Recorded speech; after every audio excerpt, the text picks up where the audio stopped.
Hello बच्चों, काफ़ी बड़ी न्यूज़ है ये। और मेडिकल एजुकेशन में इतने सारे नए चेंजेस जो रिकमेंड किया गया है, और ये इंडियन गवर्नमेंट का गैजेट है। ये देख सकते हो आप लोग। ये जो गैजेट है ये मैं अपने टेलीग्राम चैनल पे डाल देता हूँ। सेकेंड जून का गैजेट है। और ये एनएमसी के वेबसाइट पे, नेशनल मेडिकल कमीशन के वेबसाइट पे है। और ये हिंदी और इंग्लिश दोनों में है। तो मैं इसका इंग्लिश वाला पार्ट आपको बता देता हूँ, हिंदी में भी बता दूंगा, लेकिन इंग्लिश वाला थोड़ा सा क्लियर हो जाता है। ये मैंने येलो कर लिया है, आप देख सकते हो। ये मैंने ये सारे चेंजेस ऑब्जर्व कर लिया है, और ये मैं आपको आज डिटेल इसके बारे में बताने वाला हूँ। चेंजेस क्या क्या है। एलिजिबिलिटी में थोड़ा चेंज आ गया है, सरप्राइज हो गया आप जान के। उसके बाद जो चेंज आया है वो आया है टाई। जो टाई हो जाता है, एक ही नंबर दो बच्चों के आ जाते हैं, तो उनमें मेरिट कैसे डिसाइड होगा, ये चेंजेस आया है। एज ए फिजिक्स टीचर मेरे लिए थोड़ा सा ठीक आया है कुछ। और क्या क्या चेंजेस हैं, ये टोटल मैं इस पूरे वीडियो में बताने वाला हूँ। तो आगे बढ़ने से पहले मेरा रिक्वेस्ट होगा कि चैनल को जरूर सब्सक्राइब कर लीजिएगा, ये आपका चैनल है। और इसको सारे मेडिकल स्टूडेंट को जरूर पता होना चाहिए, क्योंकि मिसकंसेप्शन बहुत ज़्यादा कैरी होता है इसमें।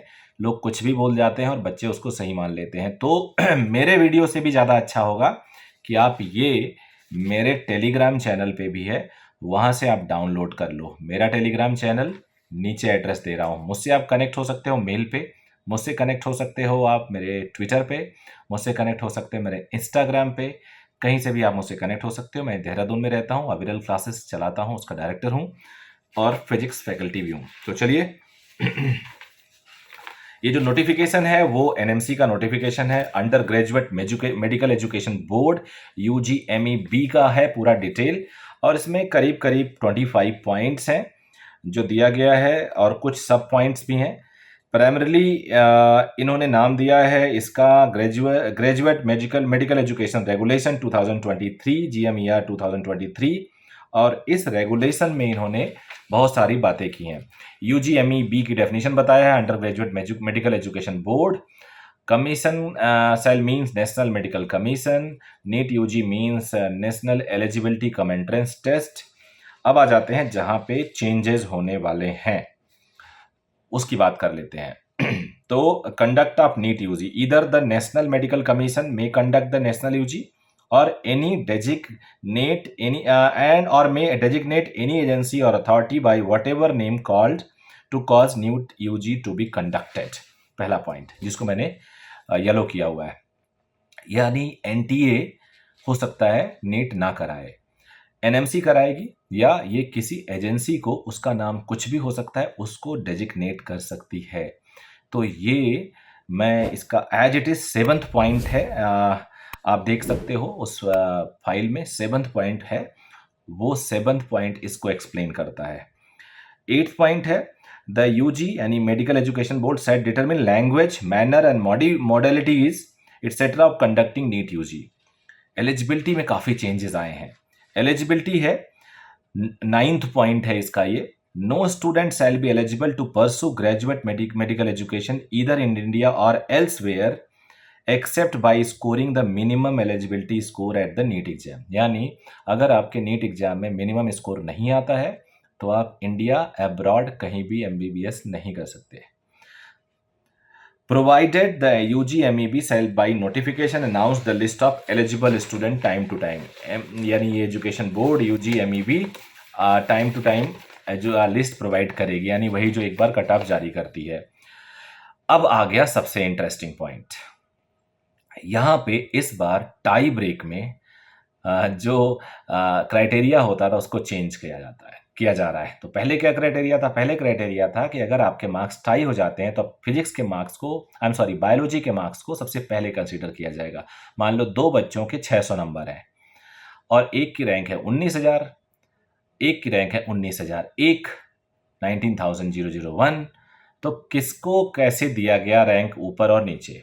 पहले बायोलॉजी का मार्क्स देखा जाता है कि दोनों में बायोलॉजी में किसने ज़्यादा स्कोर किया, देखा जाता था। तो बायोलॉजी वाले को ऊपर रैंक दे दिया जाता था। अगर बायोलॉजी में सेम है तो देखा जाता था किसके केमिस्ट्री में ज़्यादा है। फिर उसके बाद केमिस्ट्री वाले में जिसके ज़्यादा होते थे उसको ज़्यादा नंबर दे दिया जाता था। फिर फिजिक्स देखा जाता था। फिर देखा जाता वो भी टाई हो गया, तो फिर देखा जाता है कौन किसका अटेम्प्ट ज़्यादा है। अटेम्प्ट ज़्यादा होने पे जिसका ज़्यादा अटेम्प्ट होता था उसको ज़्यादा रैंक, अच्छी रैंक दी जाती थी, यानी पहले, फिर उसके बाद दूसरे वाले को बाद में। वो भी बराबर हो गया तो पिताजी की उम्र किसकी ज़्यादा है, वो भी बराबर हो गया तो माताजी की उम्र किसकी ज़्यादा है। यहाँ तक टाई नहीं होता था। तो अब आ जाते हैं, अगर आपके मार्क्स बराबर हो गए तो the respective marks obtained in physics, पहले फिजिक्स देखा जाएगा, followed by chemistry and further followed by biology in the NEET UG shall be considered. Provided if the tie were to continue, the draw of lots by using the computer, उसके बाद draw निकाल लिया जाएगा। तीन बच्चों के तीनों में बराबर होंगे ऐसा हो सकता है, तो ड्रॉ निकाला जाएगा और with new human intervention the eligible candidate shall be selected. फिर आ जाते हैं भगवान जी, वो जिसको ऊपर कर देंगे। उसके बाद 11वां पॉइंट है eligibility criteria for taking NEET UG. अभी भी एक इंपॉर्टेंट पॉइंट है, अभी जाना नहीं, एक इंपॉर्टेंट पॉइंट और है। Eligibility criteria for taking NEET UG, no sell aspirant shall be allowed to take NEET UG. पहला point, unless he has completed the age 17 साल एज ऑन बिफोर 31 दिसंबर, जनवरी हो गया, of the year that the candidate shall be appearing for NEET UG examination, as on before 31st January of the year that the candidate shall be appearing for the NEET UG examination। oh my god, ये तो मैं बढ़ाने से पहले ध्यान नहीं दिया, ध्यान दीजिए। unless he has completed the age of 17 years as on before 31st January of the year that the candidate shall be appearing for NEET UG examination। इस पे मैं अलग वीडियो बनाऊंगा। Has pass 10+2 equivalent with subject of physics chemistry biology oblique biotechnology and English. Common counselling without, अच्छा ये अगला point देखो, मैं जल्दी में पड़ गया चिंता में। 10+2 और equivalent with subject of physics chemistry biology and English, passed लिखा है, 50% वाला क्राइटेरिया हट गया है।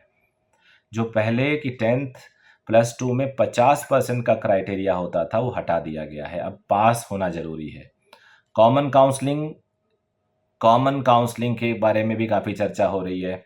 Without prejudice to anything stated in the present regulation or other NMC regulation, there shall be a common counseling for admission to graduate courses in medicine for all institutions in India based on the merit list in NEET UG। Common counselling होगी, अब ये इस साल से होगी, अगले साल से थोड़ा सा इसमें डाउट है।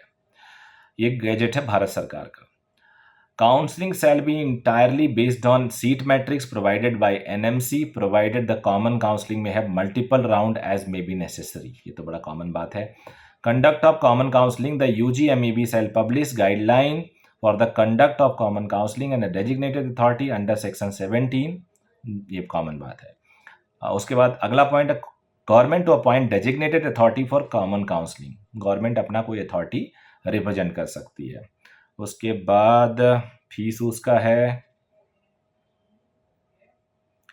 Liable to medical institute granting admission to any student in consideration seat, these regulation shall be liable to fine ₹1 crore or fee for entire course duration whichever is higher per seat for the first time and the second time non compliance. ये medical institution को उन्होंने बोला है कि 2 करोड़ रुपए की fine लगाएंगे अगर आप गड़बड़ करोगे तो।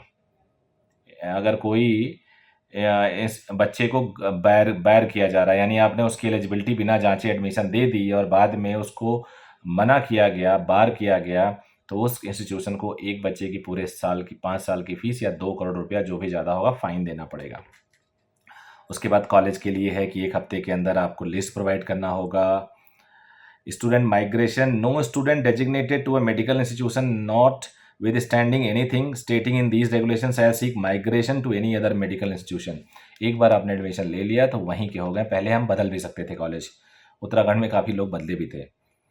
मिनिमम स्टैंडर्ड रिक्वायर ये सब दिया हुआ है, कॉम्पिटेंसी दिया हुआ है, कुरिकुलम वगैरह ये सब कोई खास नहीं है। या एक और पॉइंट है, no circumstances the student shall be allowed more than 4 attempt for the first year. 4 साल लगातार फेल हुए उसके बाद आपको चांस नहीं मिलेगा, आप चाहिए एमबीबीएस की छोड़ दीजिए। And no student shall be allowed to continue undergraduate medical course after 9 years.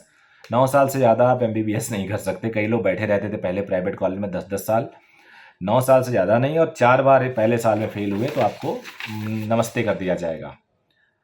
Internship. The student admitted into graduate medical education program shall not be deemed to have completed his graduation until he completes his rotating medical internship। ये सारी चीज़ें, तो ये video मेरे हिसाब से काफ़ी change करेगा, दिमाग ख़राब करेगा उन सारे स्टूडेंट का जो 2024 में एमबीबीएस करने जा रहे हैं या तैयारी कर रहे हैं, कोचिंग कर रहे हैं।